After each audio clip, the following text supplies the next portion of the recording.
We are continuing our sermon series today, Childlike Faith. This is the fifth sermon we have preached on Matthew 18. I hope by now, if somebody were to say to you, in order to become a part of the kingdom of God, you must become like a child, that you'd say, oh yes, Matthew 18, right? It's in a couple of other Gospels as well, but it is an important text. And today we're going to be talking about how children naturally understand the inclusive and diverse nature of the kingdom of God. So we're going to read the first 5 verses. Once again, you've almost got this memorized by now. At that time, the disciples came to Jesus and asked, who is the greatest in the kingdom of God? I love this text because there's so many ways to go with it. That's a natural question we ask all the time, isn't it? We are competitive, climbing human beings. We want to know who's the greatest, who's the best. And the disciples had that same question. Who is the greatest in the kingdom of God? Jesus, and this is such a countercultural move. We've talked before about how it was a culture that did not value either women or children. So this was a shocking thing that Jesus did. He reached down and he picked up a child. He called a child whom he put among them. And he said, truly, I tell you, unless you change and become like children. This was such a remarkable, unexpected message. You will never enter the kingdom of heaven. Whoever becomes humble like this child is the greatest in the kingdom of heaven. Whoever welcomes one such child in my name welcomes me. This is the word of the Lord. Thanks be to God. My brother sent me a picture the other day. It had an article with it, and he said, you might find a sermon illustration in this. And of course, I did immediately. We'll put it up here on the screen for you. This is a group of kids that are involved, I think maybe in a preschool or a kindergarten down in Louisiana. Some of them are siblings, and they're on break, and these kids love ice cream. They don't just love ice cream, they love Bluebell ice cream. I think there you'd have some sympathizers in this congregation. The 2 flavors they like the best are cookies and cream, and then a flavor called the Great Divide. I wasn't familiar with the Great Divide. Do you all know what the Great Divide is? Yeah, it's half of it is chocolate and half of it is vanilla. And they love the Great Divide because they're able, the ones that like chocolate and pull the chocolate out and scoop it out and get the toppings they like. The ones who like the vanilla can do the same thing with vanilla. But they were sitting around on this particular day, and they looked around and they noticed one another. They said, you know, we're all sorts of different colors. Some of us are black, some of us are white, some of us are brown or in between. And we don't think we're divided at all. We think that we're all together. And they got to thinking about this Bluebell ice cream called the Great Divide, and they said, you know what? We think that's not a very good name for this Bluebell ice cream. And they sat down and they wrote a letter, and this got posted on Facebook or whatever, and 12,000 people have now seen it. They wrote a Bluebell ice cream, and they said, we think you ought to change the name of the Great Divide to Better Together, because that's the way we feel. We don't feel like we're divided. We think we're better together. Now, on Communion Sundays, we don't get much time. You can bring it down now. On Communion Sundays, we don't get much time up here. Our typical sermon, we've got 20 minutes. On Communion Sunday, maybe 11 or 12 minutes. And I thought, what a perfect illustration for this particular Sunday, because that almost can tell the whole story in and of itself, doesn't it? The natural understanding that children have, that one person is not better than another person, that we are not divided by color or by ethnicity. Their natural understanding about the kingdom of God, that here in the church, the kingdom of God, we're all the same. And what a great message for our country these days. Because we're bitterly divided. We've made reference to this in the past. Look, I don't like saying it, but you pay me to, sometimes I say, you pay me to tell the truth, and I do. Every once in a while I might stretch a story a little bit.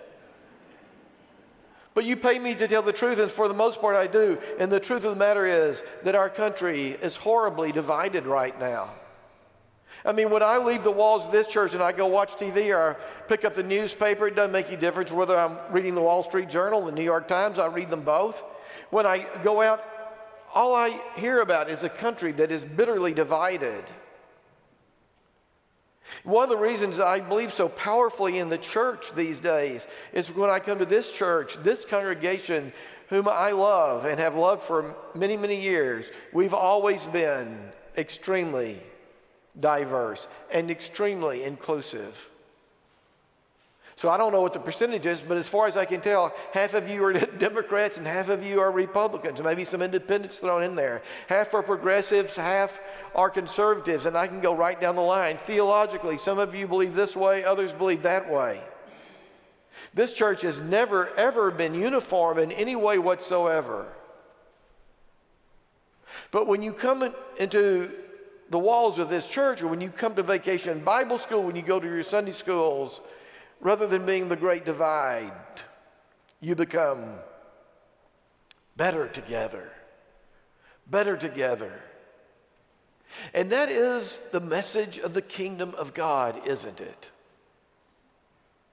I have to tell you that I've had to grow old in order to fully appreciate the symbolism that Jesus uses when he talks about the kingdom of God, especially when he talks about the table.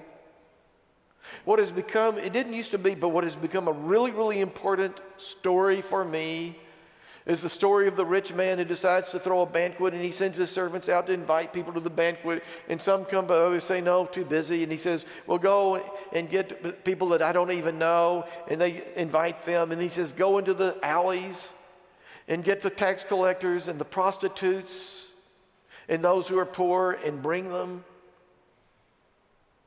It's this powerful understanding that Jesus invites us all to the kingdom of God, and once we get to God's table, it is here that we are all the same.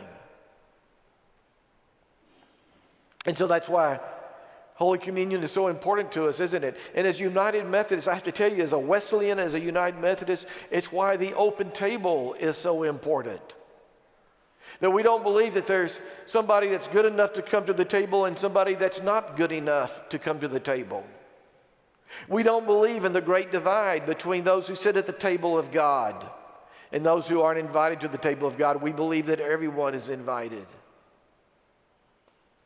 So it is this place where we are reminded of the fact that we're all sinners. Where we are reminded of the fact that none of us is deserving, but we are also reminded that is here at this place where God receives us, forgives us, loves us, makes us one. Better together.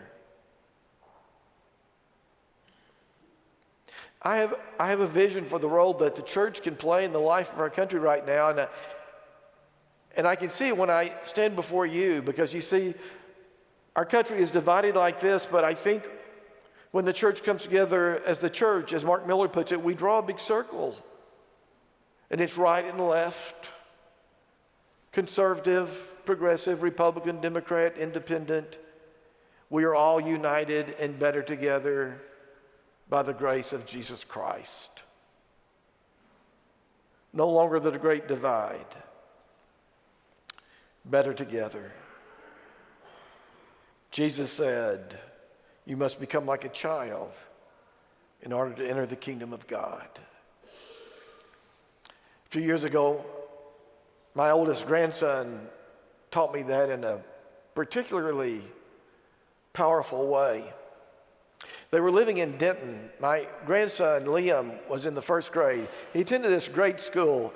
If you looked up the ratings on this school, it didn't have the highest ratings at all. It served what I would call a working class neighborhood, but I was in that school on many, many occasions in the classroom. They had great teachers who really cared. And Liam was in this wonderful classroom. This isn't exactly right, but roughly speaking, it was 1/3 white Anglos, 1/3 Hispanics, 1/3 African Americans, and one Asian. This great kid, one Asian. And it was a great class, had a wonderful teacher. And I picked him up from school one day, and I was driving him home, and he kept going on and on and on about this special friend of his. He'd just really become friends, and about things they were doing, the games they were playing, and the little things they were collecting. And because I grew up in America, which was race conscious, I grew up in a region which is race conscious. Because I'm race conscious, I couldn't help myself. I asked him, I said, Liam, what color is your little friend? And Liam looked at me with this odd look on his face. He said, what do you mean? Well, that was a mea culpa moment for me. I felt a little ashamed, but I felt proud of my grandson. And I thought, that's the hope of America, isn't it? I thought about that remarkable moral vision of Martin Luther King Jr., who said, I dream of an America which is colorblind, where we will think of a person in terms of the content of their character rather than the color of their skin. Today, we proclaim it, don't we? That we are all the same in the eyes of God. We come to this place where we're all sinners and forgiven in the eyes of God. And how we value those children who have taught us that here in this place, there is no great divide. Here at this table, we are better together.